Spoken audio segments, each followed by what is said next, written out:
Hello friends, कैसे आप सभी। स्वागत है आपका मेरे चैनल पे। तो आज मैं लेक्चर लेके आई हूँ, लेक्चर नंबर 2। और कल मैंने कराया था लेक्चर 1 कराया था, जो कि लेबर लॉ एक अलग एक्ट थे, पेमेंट ऑफ वेजेस 1936 का। मैंने ये पूरे अच्छे से डीपली बताया था, जो कि ट्रिक्स के साथ था। और इसके मैंने क्वेश्चंस भी, PYQ क्वेश्चंस भी मैंने सॉल्व कराया था उस क्लास में। अगर आप में से किसी ने वो वीडियो नहीं देखा है तो आप लोग जाके देख सकते हो, मेरे चैनल पे अवेलेबल है। और उसकी पीडीएफ नोट जो कि मैं क्लास में कराई हूँ, उसकी पीडीएफ मेरे टेलीग्राम चैनल पे मिल जाएगी, जो कि फ्री है। अगर और मैं जो इंट्रोडक्शन में बता रही थी, ये जो क्लासेस जो आप सभी कर लेंगे तो अच्छे से आपका 12 से 15 प्रश्न जैसे थंबनेल में लगा हुआ है आप सॉल्व कर पाएंगे, और ये आपके हाथ में रहेगा ट्रिक्स के साथ। अगर आप एक बार भी पढ़ लिए ना तो ये भूल नहीं पाओगे आप कभी भी। ठीक है। और जो बच्चा बिगनर होगा इस फील्ड में, जो बिना पहली बार अप्लाई किया हो, उसके लिए भी ये वीडियो बहुत बेनिफिशियल है। और आप ये पढ़ के बताना। अगर आपको अच्छा लगे वीडियो तो लाइक एंड सब्सक्राइब करना मेरे चैनल को, और आगे इस चैनल पे बने रहना। और मैं हाँ बता दूं कि आगे मैं और भी वीडियो अपलोड करने वाली हूँ इसका, जो कि होगा इंडस्ट्रीज रिलेशंस का। मैं फुल मैराथन लेके आने वाली हूँ इंडस्ट्रीज रिलेशंस का। और अकाउंटिंग का भी क्लास कराने वाली, जो कि आज मैं कराने वाली थी, बट कोई काम आ गया इसलिए बिजी थी मैं आज जैसे कि आप लोग जानते हैं फेस्टिवल का टाइम है तो थोड़ा बिजी तो रहते हैं।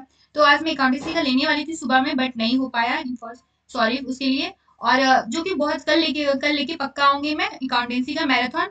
और इंडस्ट्रीज का भी लेने वाली हूँ, और इस एक और क्लास लाऊंगी इंश्योरेंस का। और एग्जाम की जैसे आप लोग जानते हैं 30 नवंबर को हमारा एग्जाम है। तो इसके 10 डेज पहले मैं पूरा करंट अफेयर्स का पूरा मैराथन लाऊंगी। अगर 8-9 घंटे का अगर आप कर लिए ना तो उसी क्लास से आपके हर एक क्वेश्चन फंसेंगे, और उसके बाहर एक क्वेश्चन भी नहीं आएगा। आप 100% में से श्योरिटी ले सकते हो, उसी वीडियो से आएगा, जो कि हम फुल उस दिन मैराथन करेंगे।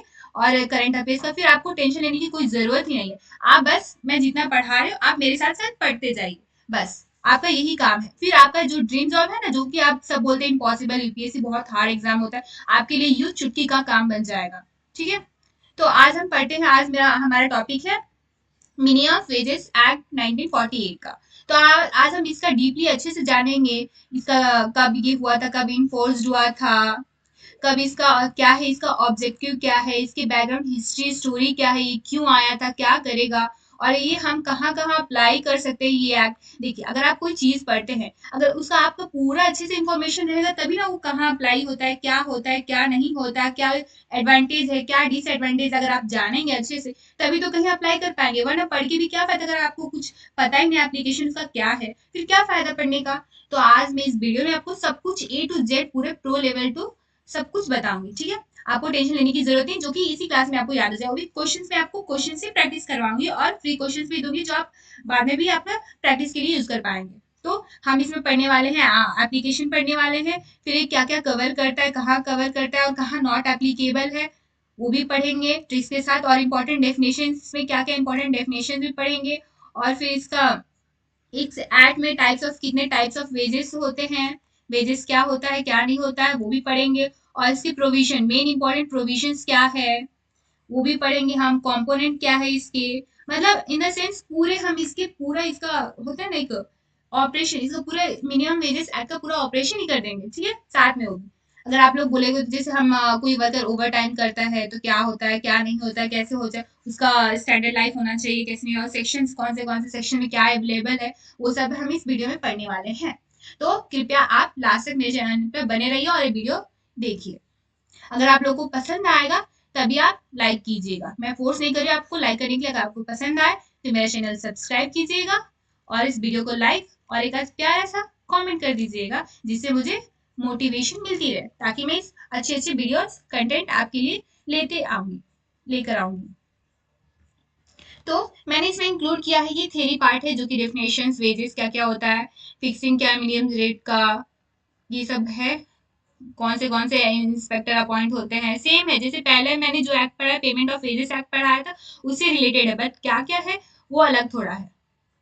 क्लेम्स क्या करना चाहिए, कैसे करना चाहिए, इसमें क्वेश्चन मैंने PYQ सीरीज ऐड करा है इसमें। और डिफरेंस बिटवीन जैसे पहले वेजेस में क्या था, अभी चेंजेस क्या है, पेमेंट ऑफ वेजेस और मिनिमम वेजेस में, इन दोनों में क्या क्या डिफरेंसेस है, वो भी मैं इसमें इंक्लूड की हूँ, वो भी पढ़ेंगे हम साथ में।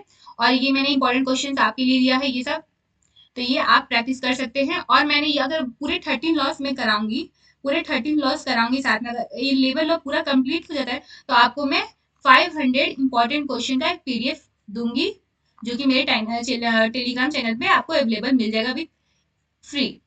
अगर आप यही सब पढ़ने जाओगे, अगर कोर्स परचेज करोगे तो 4,000 से 5,000 तक आपको कोर्स का प्राइस मिलेगा। लेकिन मैं यहाँ आपसे 1 रुपीज भी आपसे कोई चार्ज नहीं ले रही, बस आपको ओरिजिनल कंटेंट देना चाहती हूँ और सारे बच्चे का हेल्प करना चाहती हूँ। मैं अपने ऑफलाइन में कोचिंग लेती हूँ जिसमें यही सब पढ़ाती हूँ मैं बच्चों को, और अच्छे से उनको एक्सप्लेन करती हूँ, जो कि समझ बहुत फीडबैक भी आते हैं, बहुत अच्छे अच्छे बच्चों के कमेंट्स आते हैं। तो मैं चाहती हूँ आप लोग को भी हेल्प कर पाऊँ, यही मैं सोच के मैंने अपना चैनल ओपन किया है आप लोगों के हेल्प करने के लिए। तो आप लोग मेरे सपोर्ट कीजिए, और अगर वीडियो अच्छी लगी तो आप लाइक एंड सब्सक्राइब कीजिएगा।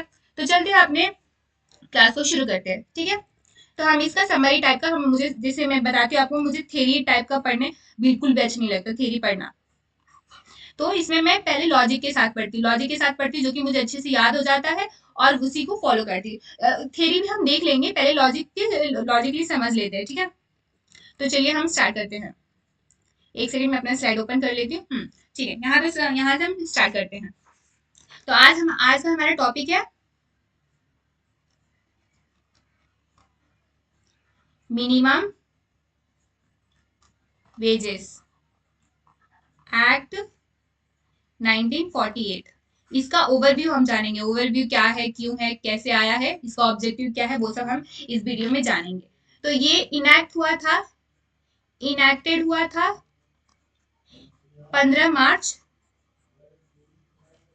1948 में हुआ। लेकिन इन्फोर्स्ड हम इसे कब से फॉलो कर रहे हैं, कब से फॉलो रूल्स में हमारे आने लगा, तो 1 अप्रैल 1948 में हमारे सामने आने लगा, और फॉलो हर इंडस्ट्रीज में, जो जो इंडस्ट्रीज इसमें इंक्लूडेड है उस इंडस्ट्रीज में 1 अप्रैल से फॉलो होने लगा ये एक्ट। तो इसका ऑब्जेक्टिव क्या है, ये क्यों आया, कोई और भी तो आ सकता है, यही क्यों आया। तो इसका ऑब्जेक्टिव क्या है, तो ये हमारा ये बस कवर करेगा, जैसे कोई पुअर फैमिली होती है, वो अपना कैसे स्टैंडर्ड कैसे मेंटेन करेगी उनका। जैसे होता है एक डायलॉग है, जैसे रोटी कपड़ा मकान, रोटी कपड़ा मकान, हर एक ह्यूमन का ये नीड्स है, अगर ये नीड्स ना मिले तो उसकी लाइफ अच्छी नहीं रहती है। तो ये हर बेसिक नीड्स है, ये हर इंसान के पास ये होना चाहिए, और इसी को करने के लिए गवर्नमेंट ने वेजेस एक्ट 1948 निकाला। मिनिमम वेजेस, एटलीस्ट कोई भी इंसान को अगर वो काम करेगा तो एटलीस्ट मिनिमम वेजेस उसको मिलना चाहिए, ताकि वो अपनी फैमिली का अच्छे से देखभाल कर पाए। तो इसका ऑब्जेक्टिव क्या है, to ensure workers receive wage sufficient. At least उनको मिनिमम वेजेस मिलना चाहिए, जितना वो काम करते हैं, जितना वो काम करे उसके हिसाब से जो भी उनका सैलरी बनता है, वेजेस बनता है, उसे उतना मिलना चाहिए। और उनके साथ कोई धोखेबाजी या कोई भी एक्सप्लोटेशन, जैसे कम सैलरी देना, सैलरी ही ना देना, फ्री में काम करना, इस टाइप के इलीगल काम नहीं होना चाहिए। तो उसी को देखने के लिए मिनिमम वेजेस एक्ट 1948 को हम इंट्रोड्यूस किया है गवर्नमेंट ने। ये है इसका गवर्नमेंट का ऑब्जेक्टिव। और दूसरा क्या है, एक गारंटी करता है, इट गारंटी कि हमें मिनिमम वेजेस मिलेगा, मिनिमम वर्क के लिए, मिनिमम वर्क के लिए मिनिमम वर्क के लिए मिनिमम वेजेस मिलेगा। आप थोड़ा एडजस्ट कर लीजिए मेरे हैंडराइटिंग के साथ, ठीक है। तो मिनिमम वर्क के लिए मिनिमम वेजेस मिलेगा। और थर्ड क्या है, ये promote social justice. Social justice मतलब हर इंसान एक इक्वालिटी फॉलो करता है, कोई बड़ा कोई छोटा नहीं, और एक स्टैंडर्ड ऑफ लिविंग प्रोवाइड करता है, जैसे कि मैंने बताया था, एक स्टैंडर्ड ऑफ लिविंग प्रोवाइड करता है ऑल वर्कर्स के लिए, जितने सारे वर्कर्स है वो भी तो इंसान है, उनके भी रोटी कपड़ा मकान, जैसे कि मैंने बताया था, ये रोटी कपड़ा मकान, उनको एक ताजमहल नहीं चाहिए रहने के लिए, बस एक मकान, हर टाइप का एक मकान मिल जाए, 2 वक्त का रोटी मिल जाए, और एक कपड़ा मिल जाए पहनने के लिए, बस काफी, इतना और कुछ ज्यादा उनको चाहिए नहीं। तो स्टैंडर्ड लिविंग ऑफ वेजेस मिलता है, स्टैंडर्ड एटलीस्ट इतना हर एक वर्कर्स को मिलना चाहिए। जो कि अगर पहले हम देखा जाए तो कोई कॉन्ट्रैक्टर ऐसे एक्सप्लोर करते थे, वर्कर से गरीब है बेचारा, काम करवा कर और उनका सैलरी देता भी नहीं, अगर नहीं देगा तो वर्कर बेचारा गरीब क्या उखाड़ लेगा उस इंसान का। तो इसी टाइप से वो लोग अपने कुछ ज्यादा ओवर कॉन्फिडेंट हो जाते हैं, सैलरी देते नहीं। तो उनको प्रोटेक्ट करने के लिए, उस टाइप के वर्कर्स को प्रोटेक्ट करने के लिए ये एक्ट के निकाले हैं गवर्नमेंट ने। तो आपको समझ आया ऑब्जेक्टिव एक क्यों हुआ, कब हुआ, कैसे हुआ, और किसने किया है। इसको इंट्रोड्यूस किया है ministry of labour and employment, government of India ने, ministry of labour and employment. तो अब हम देखते हैं इसका एप्लीकेबल, ये कहाँ कहाँ एप्लीकेबल होता है? ऑब्जेक्टिव तो हम जान लिए, हाँ क्यों आया है। अब इसका एप्लीकेबल, एप्लीकेबल देखते हैं कहाँ कहाँ ये अप्लाई होता है। तो अप्लाई होता है जो all all schedule employment, all schedule employment, जो कि शेड्यूल गरीब एरिया है, शेड्यूल एम्प्लॉयमेंट जो कि कम, जिसको कम सैलरी मिलता है, जो स्किल्ड नहीं है, अनस्किल्ड पर्सन है, वर्कर्स है, उनको मिलता है ये सब। और उस एरिया में अप्लाई होता है जिसका सैलरी बहुत कम है, एटलीस्ट मिनिमम होना चाहिए उनके पास। और बोथ के लिए, जो ऑर्गेनाइज्ड है, जो सेक्टर ऑर्गेनाइज्ड है उसमें भी, एंड अनऑर्गेनाइज सेक्टर में भी अप्लाई होता है। अनऑर्गेनाइज्ड सेक्टर, ये दोनों में ये एक्ट फॉलो होता है, जो वर्कर्स के सैलरी बहुत कम है उन पे। और इसमें क्या क्या कवर्स होता है? ऑल वर्कर एम्प्लॉयड, कौन कौन होता है, कौन कौन वर्कर्स आते हैं इसमें? जो काम करते हैं, मैनुअल काम करता है, मैनुअल काम करता है। फिर जो स्किल्ड पर्सन है, स्किल्ड उनको, इनके लिए भी है। और जो अनस्किल्ड है, अनस्किल्ड है। फिर हो गया कैरिकल हो गया, जो कंप्यूटर पे काम करता है वो, उसके लिए भी हो गया। फिर परमानेंट, जो कि परमानेंट वर्कर्स हैं, परमानेंट वर्कर्स हो गए हैं। फिर टेम्पररी हो गया, टेम्पररी हो गया। फिर जो कैजुअल वर्कर्स है उनके लिए, इनफैक्ट सबके लिए है ये, जिसका सैलरी कम आता है, हर सेक्टर हर फील्ड के लिए है। ठीक है, तो ये ऐसे हम समझ सकते हैं, हर फील्ड के लिए ये बना गया है। और उसके बाद ये कवर, ये तो कवर हो गया। अब ये अप्लाई ये सब सेक्टर्स में होता है। और ये कहाँ अप्लाई अप्लाई नहीं होता है वो भी हम समझ लेते हैं। तो ये अप्लाई होता है जो भी गवर्नमेंट सेक्टर में काम करता है, उनका तो ऑलरेडी बहुत हाई सैलरी रहता है, तो इनके लिए तो जरूरत है नहीं। मिनिमम वेजेस का इम्पैक्ट सबको ये अच्छे से पता है, नाम से पता है मिनिमम वेजेस। और गवर्नमेंट सैलरी का तो ऑफकोर्स हाई सैलरी मिलता है उनको, तो ये सब जरूरत नहीं है। तो इसलिए इनमें गवर्नमेंट जॉब वालों के लिए एप्लीकेबल नहीं है ये एक्ट। ठीक है, तो इसमें इंपॉर्टेंट डेफिनेशंस क्या है, अगर किसी को ना पता हो तो मैं बता दूं। एम्प्लॉय, एक एम्प्लॉय वर्ड होता है, एक एम्प्लॉयर होता है। तो ये क्या है, किसी को पता है ये और ये इसका मतलब क्या है?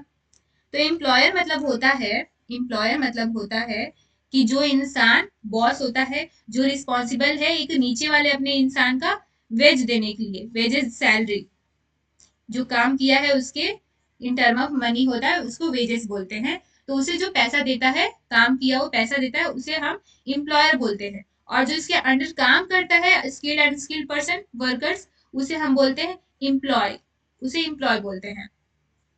ठीक है, तो एम्प्लॉय बोलते हैं उसे। फिर नेक्स्ट हम समझ लेते हैं, ये तो हो गया टाइप्स ऑफ, कितने डेफिनेशन, इंपॉर्टेंट डेफिनेशन कुछ थे जो कि मैंने आपको बता दिया। अगर आपको अगर क्वेश्चन आगे तो कोई कंफ्यूज नहीं, क्योंकि हम सब बच्चे के लिए पढ़, जो अभी बिगनर्स स्टार्ट कर रहे हैं उसके लिए हम एक क्लास ले रहे हैं, तो उसको अगर पता नहीं हो तो उसके लिए बता दिया मैंने। तो इसमें अब टाइप्स आता है, वेजेस में क्या क्या टाइप्स है इसके। एक तो वेजेस, इसमें मिनिमम वेजेस मिलना चाहिए, उसमें क्या क्या आते हैं वो भी मैं बता दूं। तो उसमें एक आता है मिनिमम, मिनिमम वेजेस। और एक आता है फेयर वेजेस, फेयर वेजेस। चार टाइप्स है इसके। तो फेयर वेजेस है एक, और एक लिविंग वेजेस, लिविंग वेजेस है। फिर फोर्थ वाला need based minimum wages, minimum wages.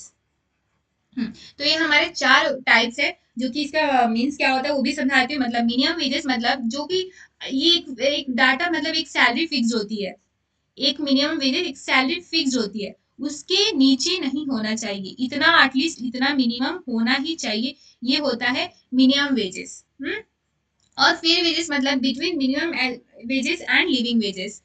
Fair wages मतलब हमारा जितना रहने के लिए हो जाए वो सब होता है फेयर वेजेस, जो हमारे रहने के लिए एप्लीकेबल, एक घर, कपड़ा, कपड़ा खरीद सके, मकान खरीद सके, और दो वक्त की रोटी हमें मिल जाए, जो कि ये मिनिमम फेयर वेजेस होता है। जितना हम काम करें उसके अकॉर्डिंग हमें जो पैसा मिल जाए वो उसके लिए काफी है, ये होता है फेयर वेजेस। और लिविंग वेजेस मतलब हम अगर रह पाए उसमें सफिशिएंट, हम अच्छे गुड स्टैंडर्ड ऑफ लाइफ अपना अच्छे से लाइफ रह पाए, रोटी कपड़ा मकान के साथ, तो वो होता है लिविंग वेजेस, अपना लाइफ को स्टैंडर्ड मेंटेन कर पाए। और ये फोर्थ वाला है नीड बेस्ड मिनिमम वेजेस, इसमें कवर होता है जैसे फूड होता है, फूड, क्लॉथिंग, शेल्टर, एजुकेशन अब बच्चे को मिल जाए, उनके हेल्थ पे इफेक्ट ना पड़े, हेल्थ के लिए पैसा आ जाए, ये सारा कवर हो जाए, वो होता है नीड बेस्ड मिनिमम वेजेस। तो ये मैंने टाइप्स बता दिया। तो हम क्या क्या पढ़े इस स्लाइड्स में हम पढ़े, ऑब्जेक्टिव पहले पढ़े, ऑब्जेक्टिव मैंने पिछले स्लाइड्स में बताया था। फिर एप्लीकेबल पढ़े, कहाँ कहाँ अप्लाई होता है वो पढ़े हम। फिर कहाँ अप्लाई नहीं होता, नॉन एप्लीकेबल, वो भी पढ़े हम। फिर ये कितने टाइप्स के होते हैं वेजेस, वो भी मैंने पढ़ाया आपको। और इसमें ये क्या होता है इंपॉर्टेंट डेफिनेशन, एम्प्लॉयर, किसी बहुत सारे बच्चे को कंफ्यूज होता है एम्प्लॉयर और एम्प्लॉय के बीच में ये कौन क्या है। तो ये भी मैंने आपको आज क्लियर कर दिया। तो नेक्स्ट चलते हैं नेक्स्ट स्लाइड पे हम, जो कि आता है हमारे यहाँ fiction and sorry revision of minimum wages. Minimum wages, ठीक है। तो इसमें होता है एक ऑथोरिटी रहती है, ऑथोरिटी जो कि एक्ट को बनाती है ऑथोरिटी। और वो कौन बनाती है? गवर्नमेंट ऑफ इंडिया, सेंट्रल और स्टेट भी बना सकती है हर स्टेट में। और इसमें ये आते हैं, फिक्शन आता है हमारा सेक्शन 3 में, सेक्शन 3 में आती है, जो कि मैं अलग से आपको बताऊंगी कौन से सेक्शन में क्या आता है क्या नहीं आता है, मैं आपको बताऊंगी आगे चल के, आगे इस वीडियो में मेंशन है वो भी। और ये मिनिमम 5 वेजेस डिफरेंट है। जैसे हमारा जो सैलरी फिक्स होता है, मिनिमम जो सैलरी फिक्स होता है, इसके बहुत मतलब इसके इसको ध्यान में 5 चीजों को हम ध्यान में रख के मिनिमम सैलरी फिक्स करते हैं कि कहाँ का कैसा होना चाहिए। ये मिनिमम सैलरी डिपेंडेंट होता है, जैसे अगर अर्बन एरिया में है तो दूसरा रहेगा मिनिमम सैलरी, अगर रूरल एरिया में तो डिफरेंट रहेगा, अगर हम स्किल्ड है तो डिफरेंट रहेगा, अगर अनस्किल्ड है तो डिफरेंट रहेगा, लोकेशन वाइज भी हमारा होता है। फिर अगर हम, और ये सब, ये कब होता है चेंजेस, ये एक बार रिवाइज होता है इन 5 years, 5 साल में हर एक बार ये रिवाइज होता है। क्या है कैसे चेंजेस, थोड़े बहुत जो जो जो चेंजेस करना होता है हर एक 5 साल में ये लोग चेक करके करते हैं चेक। तो स्किल के वाइज होता है, हमारा स्किल कैसा है उस पे फिक्स होता है हमारा मिनिमम सैलरी, मिनिमम वेजेस। और लोकेशन के अकॉर्डिंग भी होता है।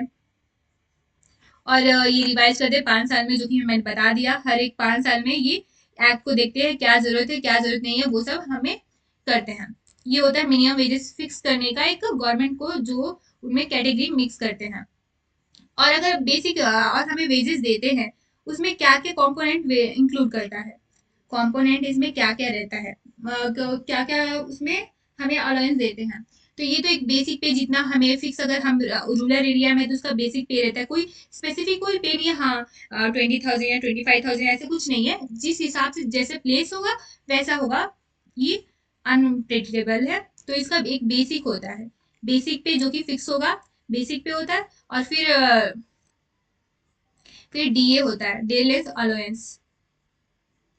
और उसके बाद अगर हम फूड या कोई हाउस प्रोवाइड करें तो कैश वैल्यू होता है, cash value of concession, concession देते हैं। तो ये सब इंक्लूडेड रहता है हमारे वेज में,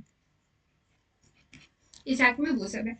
हम स्टोरी वाइज पढ़ सकते हैं, देखिए स्टोरी वाइज अगर कोई आएगा, जैसे मैंने अपने फर्स्ट क्लास में भी मैंने बताया था, अगर कोई इंसान आएगा काम करने नया रहेगा, तो अगर कोई ऑर्गेनाइजेशन में जाएगा काम करने, कोई कॉन्ट्रैक्टर के पास काम करने जाएगा, तो उसके बारे में अच्छे से इन्फॉर्मेशन लेगा ना, जो हाँ कितना सैलरी देगा, अगर कितना काम करेगा, क्या है, क्या रूल्स रेगुलेशन क्या है, वो सब पता करेगा। तो आप वैसे जान सकते हैं, और वो अच्छे से मैंने जो कि एक्सप्लेन किया आपने लास्ट वीडियो में, आप जाके वहां से देख सकते हैं।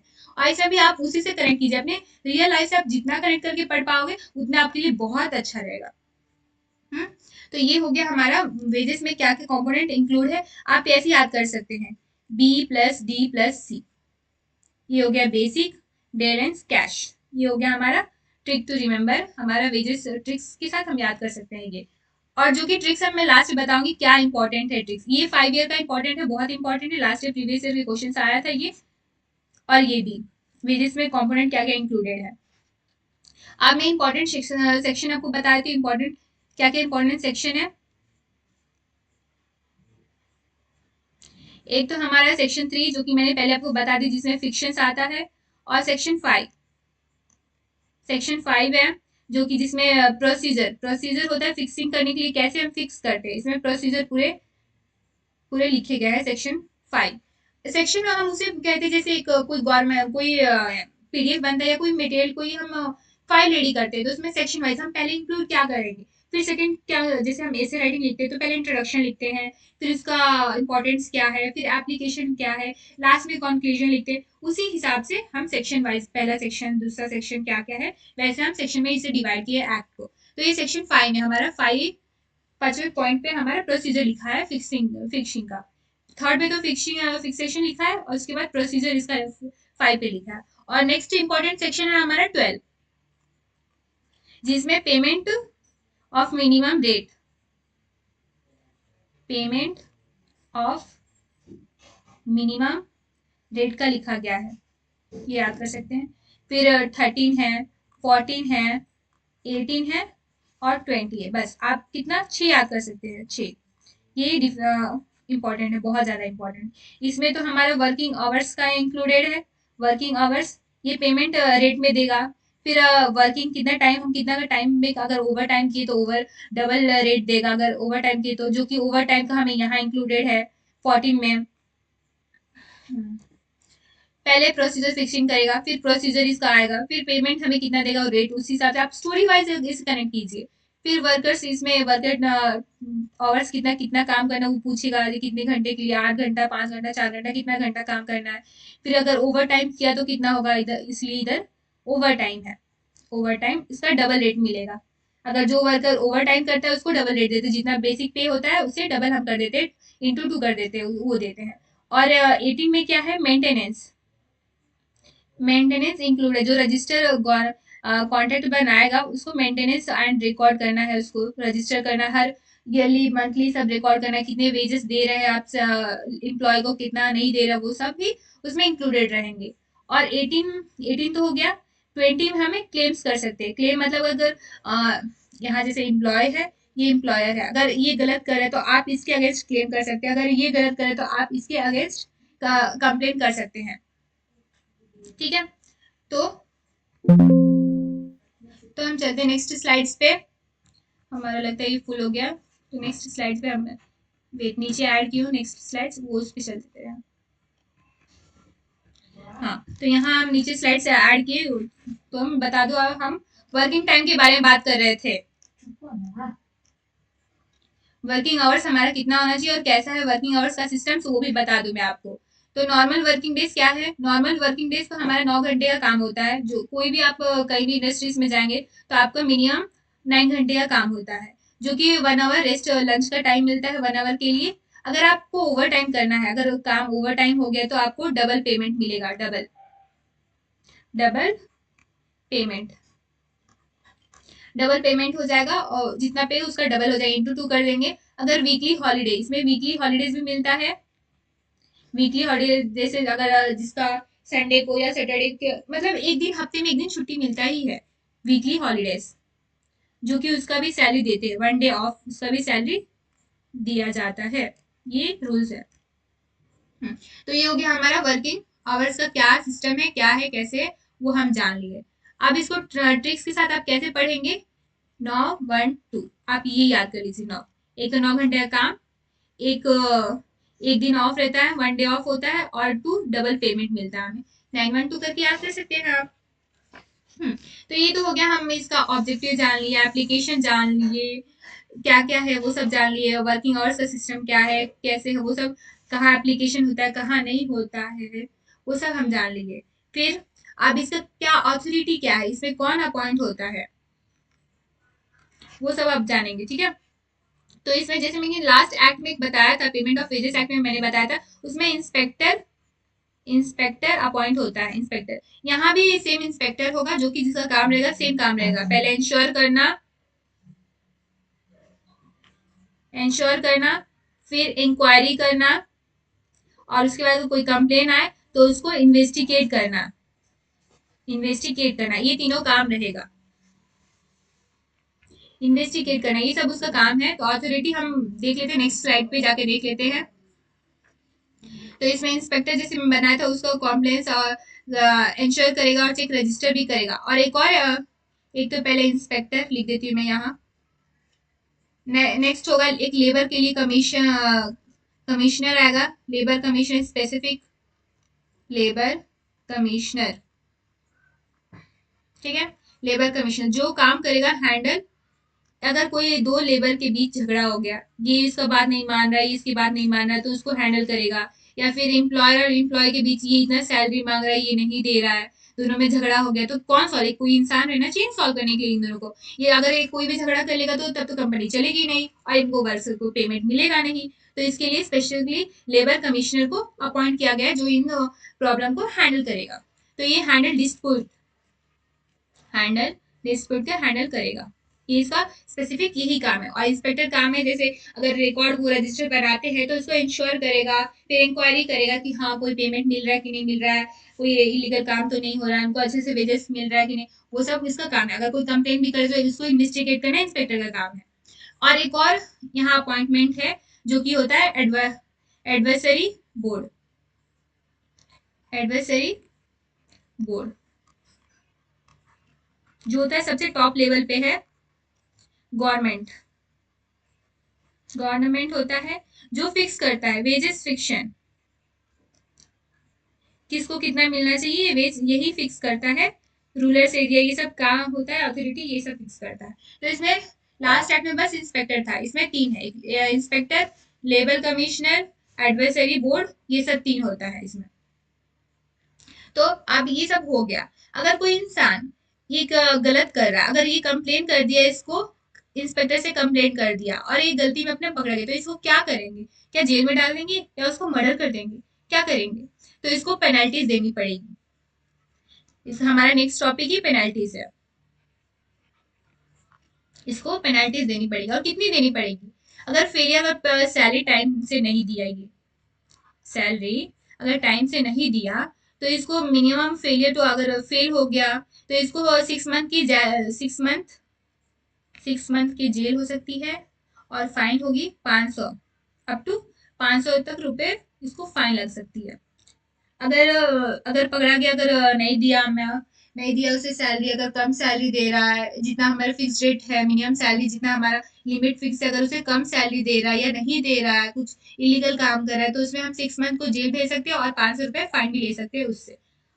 और अगर फॉल्स रिकॉर्ड बना रहा है, फॉल्स रिकॉर्ड बना रहा है, ये जो ये कॉन्ट्रैक्टर है फॉल्स रिपोर्ट करके ऐसे ही इंस्पेक्टर को दिखा रहा है कि हाँ हम ये कर रहे हैं, अच्छे से टाइम दे रहा है और वर्षों को दे नहीं रहा है, कुछ अच्छे से काम कर नहीं रहा है, तो उसके लिए भी सजा है, उसके लिए भी हम जेल जा सकते हैं। जो करेगा वो जेल जाएगा, मैं क्यों जाऊँ। तो आप इजी ट्रिक इसमें बता देती हूँ मैं। ये जैसे कि हम अगर इजी ट्रिक हम बात करें तो इसमें जो जो इम्पोर्टेंट है उसी में मैंने इजी ट्रिक्स बताया है। इसमें इजी ट्रिक्स हो गए जैसे हमारा 5, 9, 2, 6, 500। अब ये क्या है? ये नंबर्स है। अब इसमें कैसे नंबर्स है तो हम इसे इंक्लूड ऐसे रिलेट कर सकते हैं। 5 साल का, 5 ईयर्स पे हमारा ये होता है, रिवाइज होता है हर एक एक्ट। ये एक्ट 5 साल पे होता है। और ये 9 9 घंटा का काम होगा हमारा। और अगर ओवर टाइम करेंगे तो हमारा डबल पेमेंट होगा, डबल पेमेंट। और ये 6 मंथ का हमें सजा मिलेगी। अगर कुछ गलत काम करोगे ना तो 6 मंथ के जेल जा सकते हैं। और 500 का हमें फाइन भी देना पड़ेगा। तो आप याद कर सकते हैं 5, 9, 2, 6, 500। ठीक है, तो ऐसे आप कोड पे, और यही इंपॉर्टेंट है, इसी इसी सब ये से आएगा क्योंकि हमें टॉपिक बहुत है ज्यादा और क्वेश्चन इनको बस ऊपर जो टॉपिक इंपॉर्टेंट है उसी से कवर करेंगे। ये लोग ज्यादा अंदर डीपली जाएंगे नहीं। बस आपको जैसे होता है ना ऊपर ऊपर मतलब कॉन्सेप्ट पता होना चाहिए, अंदर जाने की जरूरत नहीं है। ऊपर क्या है, कैसे है, कितना होता है, वो सब मिनिमम ऊपर पता होना चाहिए। इसलिए आपको बेसिक नीचे से नहीं ले जा रही, वरना आप बाद में कंफ्यूज हो जाएगा। देखिए टोटल 29 एक्ट होता है। अगर आप पूरा भी पढ़ने जाओगे डीपली तो क्या पढ़ पाओगे इतने दिन में? और टाइम देख ही रहे आप कितना है, 30 नवंबर को एग्जाम है, टाइम बहुत है कम। और अभी इधर फेस्टिवल्स आ गए तो सारे बच्चे उसमें बिजी हो जाएंगे। तो इसीलिए जो इम्पोर्टेंट एक्ट है, इम्पोर्टेंट एक्ट 13 में इसमें कराऊंगी। 13 क्लास में अपना 13 वीडियो देखिए ट्राई करूंगी। एक वीडियो में 2 2 एक्ट लेके आनी थी, ट्राई करूंगी।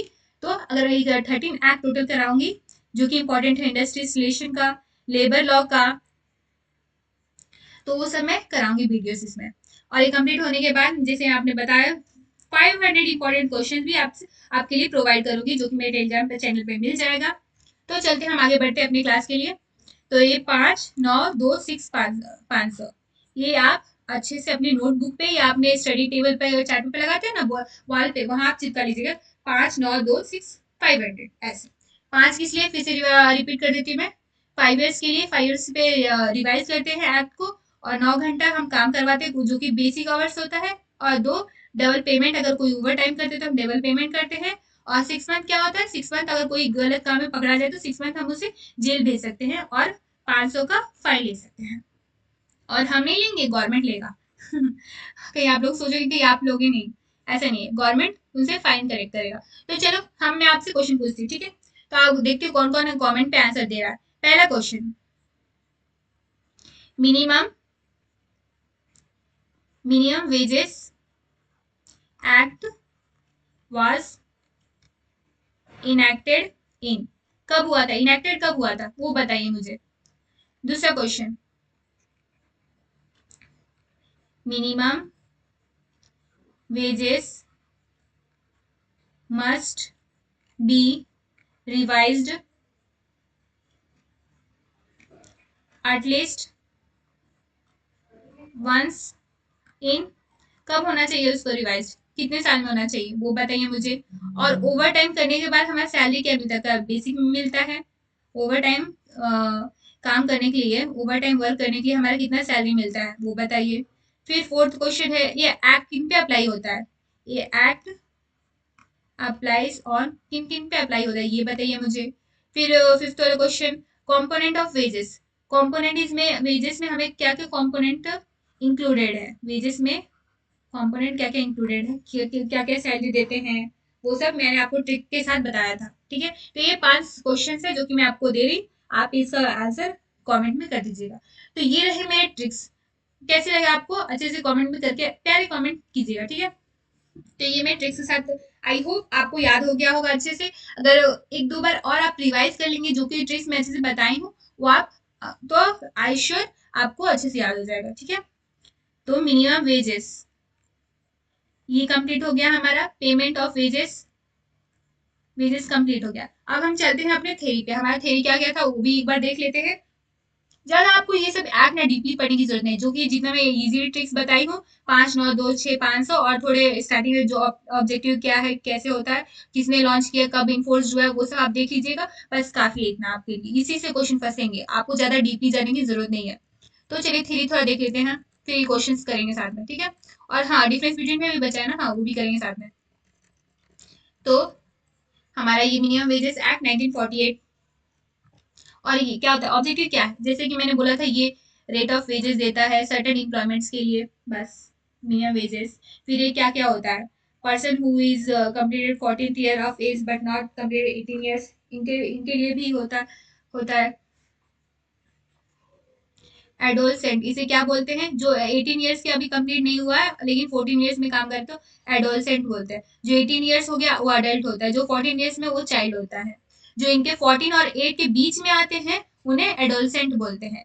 एक तो होते हैं जो 14 होते हैं वो चाइल्ड होता है, जैसे चाइल्ड वो, और 18 होता है अडल्ट होता है, और बीच में उनको क्या बोलेंगे, तो इसके लिए ये वर्ड आया है। किसी को ये पहला वर्ड फर्स्ट टाइम कोई कोई सुन रहा होगा ये पहला वर्ड।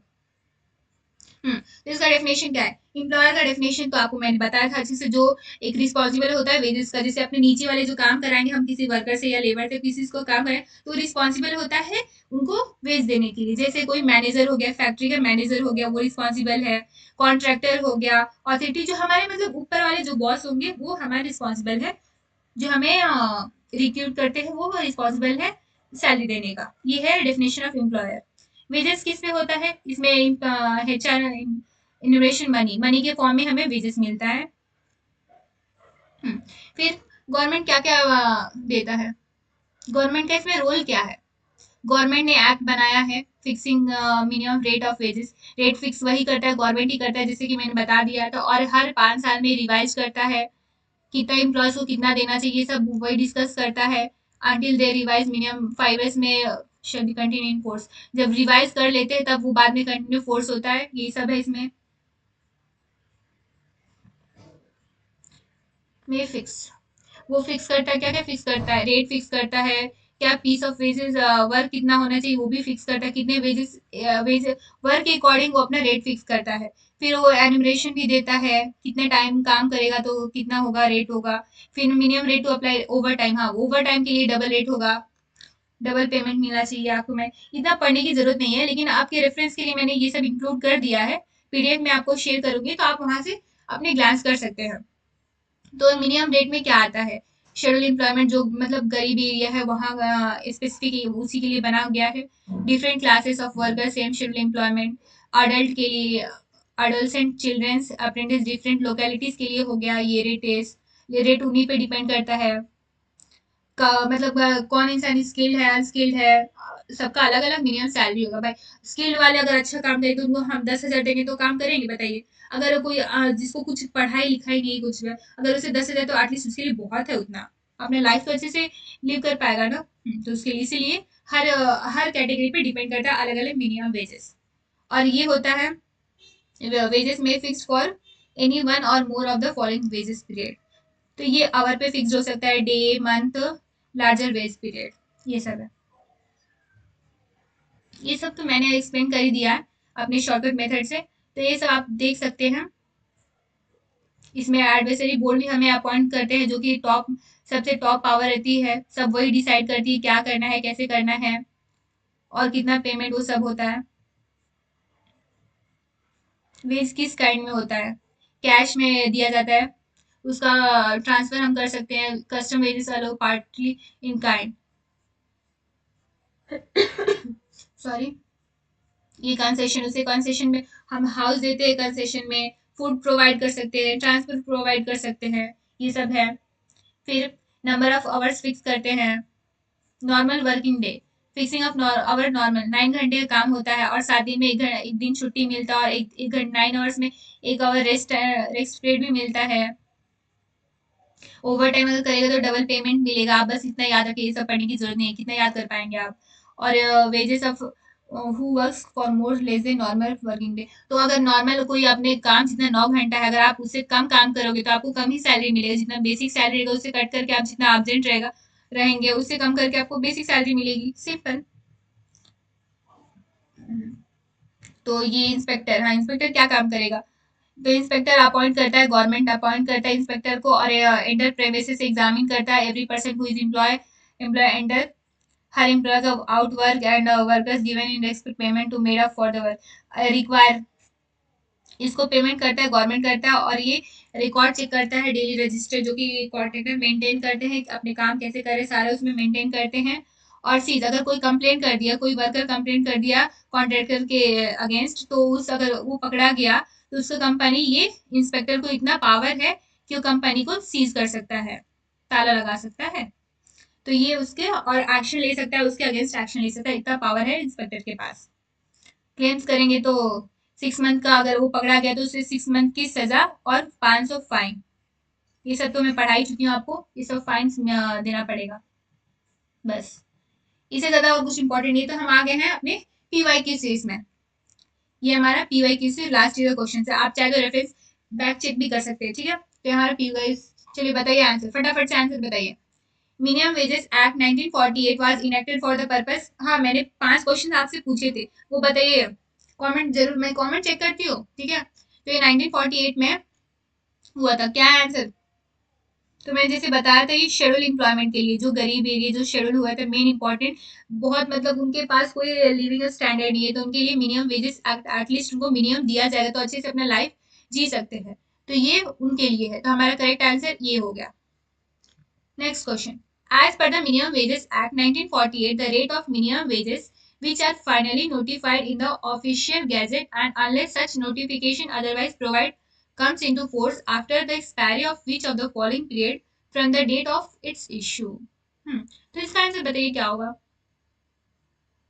हम्म, इसका आंसर हमारा एटलीस्ट 1 मंथ होना चाहिए, ठीक है। तो हमारा आंसर डी हो गया। Next question. Review of minimum wages rate fixed under the Minimum Wages Act 1948 should not be exist. बताइए बताइए, आपको मैंने ट्रिक्स के साथ बताया था ना आपको, 5 साल में रिवाइज होता है। तो ये हमारा ये डिफरेंस बिटवीन, अभी नीचे और भी क्वेश्चंस है जो कि आप बाद में कर सकते हैं। ये पीवाईक्यू सीरीज था जो कि 3 क्वेश्चन था, मैं करा दी। ये कंपैरिजन जो पिछले फर्स्ट क्लास में पढ़े थे और अभी जो पढ़े उनका दोनों का कंपैरिजन कर लेते हैं तो और बेटर आपको समझ आ जाएगा। तो ये पेमेंट ऑफ वेजेस एक्ट क्या है? इसका मेन गोल है रेगुलर पेमेंट करने का, टाइम टू पेमेंट करने का, बिना कोई डिडक्शन का पेमेंट करने का, वो होता है पेमेंट ऑफ वेजेस। ये पेमेंट टाइम टू टाइम करने के लिए ये होता है, इसका ऑब्जेक्टिव होता है। और ये क्या है?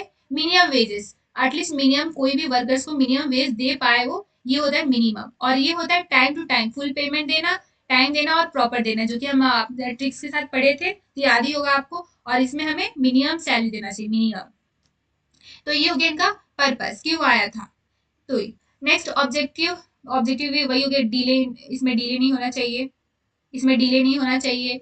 और ये इंश्योर करता है कोई एक्सप्लोटेशन नहीं होना चाहिए, वर्कर के साथ मनी वेजेस देना चाहिए, receive at least minimum amount receive करना चाहिए उसे। तो ये ऑब्जेक्टिव हो गया। फिर inclusive house allowance, house allowance कौन देता है? ये तो payment of wages house allowance देता नहीं। अगर अगर लॉ बोलेगा तो देगा, अगर नहीं बोलेगा तो नहीं, कोई कंपलसरी है नहीं।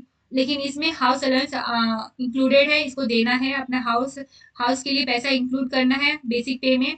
फिर एडिशनल रिन्यूमरेशन हम क्या प्रोवाइड करते हैं? एंड एडिशनल कॉम्पनसेशन हम देते हैं इसे वेजेस में, जो कि एम्प्लॉय इसमें इंक्लूडेड नहीं है, पेमेंट ऑफ वेजेस में इंक्लूडेड नहीं है, बट इसमें इंक्लूड है। हम इसे कॉम्पनसेशन देते हैं क्योंकि ये गरीब एरिया में है, इनका मिनिमम एटलीस्ट मिनिमम, जैसे एक डायलॉग है ना, रोटी कपड़ा मकान, हर एक इंसान के पास ये तीन चीज रहना चाहिए स्टैंडर्ड ऑफ लिविंग के लिए, बेसिक नीड्स है हर इंसान का। अगर ये नहीं है तो बहुत लो कैटेगरी का, मतलब अब अच्छे से अब क्या ही बोलूं। ठीक है, तो हम नेक्स्ट देखते हैं स्कोप, इसका स्कोप क्या है। वेजेस इनका कौन सा, कॉम्पेंसेशन फॉर एक्स्ट्रा आवर, हाँ, ये एक्स्ट्रा आवर्स के लिए काम करता है। Holidays hours, holidays leave time, हम इसके अकॉर्डिंग हम वेजेस दे सकते हैं, इसका स्कोप है। और इसमें आवर्स, हॉलीडेज, लीव टाइम कितना होना चाहिए, क्या है, सब एक्सक्लूडेड है, ये सब इसमें नहीं है। नेक्स्ट, कोर्ट इसमें क्या काम करेगा? Any compensation due under the court judgement, और अगर कोई भी कॉम्पेंसेशन ड्यू है, नहीं दिया है कॉन्ट्रेक्टर ने, तो आपको वो देगा। और इसमें एक्सक्लूडिव, ये सब ऐसा कोई रूल नहीं है, जज का, कोर्ट का इसमें कोई रूल नहीं है। Other monetary amount payable regarding employment, अगर कोई भी कुछ हाउस अलाउंस का हो गया या टर्मिनेशन वर्कर्स हो गए, तो उसी टाइम आपको पेएबल करना है उसके वर्किंग आवर्स में। ये हमारा पेमेंट वेजेस एक्ट हम पढ़े थे कल, जो कि, और इसमें ये हमारा मिनिमम वेजेस में ऐसा कोई इंक्लूडेड नहीं है, इस टाइप का कोई रूल नहीं, इधर नहीं है। तो ये हो गया हमारा डिफरेंस बिटवीन हो गया। ये सब क्वेश्चंस आप बहुत इजी रखियो, ये सब कर लीजिएगा। और ये एक दो बार आप रिवाइज करके देखते रहिएगा वीडियो, ताकि आपको अच्छे से और याद है। और मेरे साथ साथ आप नोट्स बनाते चलिएगा, क्योंकि आप मेरा हैंडराइटिंग जानते ही हैं।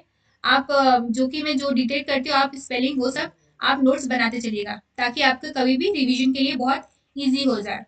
ओके, तो यही होता है हमारा क्लास ओवर। और फिर हम मिलते हैं अपने नेक्स्ट वीडियो पे, जो कि कल लाऊंगी, और उसमें दो एक्ट लाऊंगी। आज ये जो कि मैंने फर्स्ट लेक्चर में, सेकंड लेक्चर में एक एक एक्ट लाई हूँ, और इसमें मैंने थर्ड वीडियो में दो एक्ट इंक्लूड किया एक साथ साथ, ताकि अगर मैं जितना जल्दी आपको एक्ट कंप्लीट कर पाऊँ उतना जल्दी आपके लिए बहुत अच्छी रहेगी। और मैंने 500 क्वेश्चन जो कि आपके लिए कर रही हूँ, वो भी आपको जल्दी मिल जाएगा। ये सब कंप्लीट करने के बाद ही मैं आपको 500 इंपॉर्टेंट क्वेश्चन जो कि हर इंपॉर्टेंट आपके एग्जाम में यहीं से फंसेंगे क्वेश्चन, इसके आउट ऑफ दिस क्वेश्चन एक क्वेश्चन भी नहीं आएगा। और मैं हर सब्जेक्ट का यहाँ मैराथन लूंगी, आपको कहीं और जाने की जरूरत नहीं है, सब मैं आपको यहाँ प्रोवाइड करूंगी टाइम से पहले पूरे यहाँ। और एग्जाम से पहले हम बहुत सारे सेट्स प्रैक्टिस करेंगे, बहुत सारे क्वेश्चन, इंपॉर्टेंट क्वेश्चन जो होता है, स्टेटमेंट टाइप बेस्ड क्वेश्चन दूंगी आपको, वन लाइन क्वेश्चन दूंगी, सारे क्वेश्चन आपको यहीं मिलेंगे। और इसके पीडीएफ मैं आपको दूंगी, एक्स्ट्रा भी आपके लिए मेहनत करूंगी, और जो भी मैं वर्क करूंगी आपको टेलीग्राम पे, मैं आपके कांटेक्ट में रहेंगे टेलीग्राम से, ठीक है। अगर आपको कोई भी डाउट है तो आप कमेंट कर दीजिए, मैं इसके ऊपर, अगर आपको कोई और भी अगर डाउट है या किसी और सब्जेक्ट के ऊपर आप मैराथन चाहते हैं, तो वो कोई सब्जेक्ट कमेंट कर दीजिएगा, मैं उसके ऊपर भी पूरी मेहनत करूंगी मैराथन लाने की। तो यही, आप अगर चैनल को अभी तक सब्सक्राइब नहीं किया है तो आप चैनल को सब्सक्राइब कर लीजिए, और वीडियो अच्छी लगी तो लाइक एंड कमेंट कर दीजिएगा, प्यारा सा कमेंट, ठीक है। तो मिलते हैं मेरे नेक्स्ट वीडियो में, तब तक आप अच्छे से रहिए और अपना फेस्टिवल एंजॉय करते रहिए, लेकिन टाइम टू टाइम और पढ़ाई भी कीजिएगा, क्योंकि यही टाइम है, हर बच्चे फेस्टिवल में बिजी रहेंगे, लेकिन अगर आप फोकस स्टडीज पे करोगे तो आपके लिए बहुत फायदा, क्योंकि ड्रीम जॉब एक बार अगर मिल जाएगी ना, तो आपके तो बाद में मजे ही मजे हैं। तो पढ़ाई पे ज्यादा फोकस, फेस्टिवल तो हर साल आते हैं, तो ठीक है।